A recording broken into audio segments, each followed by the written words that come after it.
Hello, my name is Khurshid Ali and I'm a Trainee Solicitor at DV Solicitors Immigration Department. Today I'm going to be talking to you about one of our recent successes in an asylum claim. Our client, who is a national of Pakistan, claimed asylum in the UK on the basis that they were a member of a particular social group, that particular social group being the LGBT community. So this is a very challenging and complex case, primarily because our client had entered the UK in 2006 and didn't claim asylum until 2017, some 11 years later. In addition to this, our client had initially entered the UK in 2006 as the spouse of a settled person in the UK, which made it more difficult for them to establish that they were a member of the LGBT community. Unfortunately, the Home Office refused our client's claim for asylum because they didn't accept that our client was a member of the LGBT community, in that they had entered the UK in 2006 as a spouse of a person settled in the UK. In addition, because our client hadn't claimed asylum until 11 years after entering the UK, the Home Office argued that this undermined their credibility, so the application was refused. During the course of the appeal hearing, things took a surprising turn.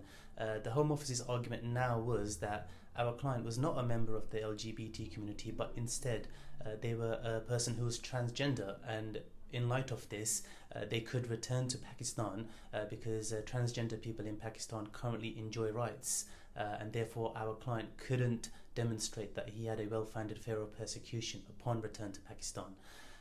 Following this, the hearing was adjourned and both parties had an additional week to prepare further submissions.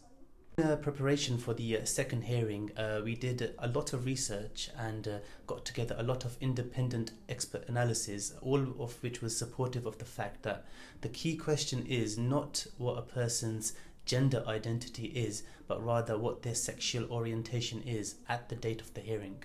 So in advance of the second hearing, we prepared a supplementary witness statement for our client. We got together objective background information. We referred to a number of case law, all of which was supportive of the fact that the key question is what is an applicant's sexual orientation at the date of the hearing. So in light of this, the issue of a gender identity and whether a person is transgender is irrelevant. It's what their sexual orientation is, and our client had always given a consistent account of his claim to be a member of the LGBT community. He had produced a number of pieces of evidence, photographic evidence, all of which demonstrated that he is an active member of the LGBT community. We further successfully argued that removing our client to Pakistan would also interfere with his Article 8 rights, mainly the fact that he would face significant obstacles upon return to Pakistan, in that he cannot actively live his lifestyle as a member of the LGBT community in Pakistan, as being a member of the LGBT community in Pakistan is prohibited and illegal. I'm pleased to announce that our client's claim was successful and he's subsequently been granted asylum in the UK.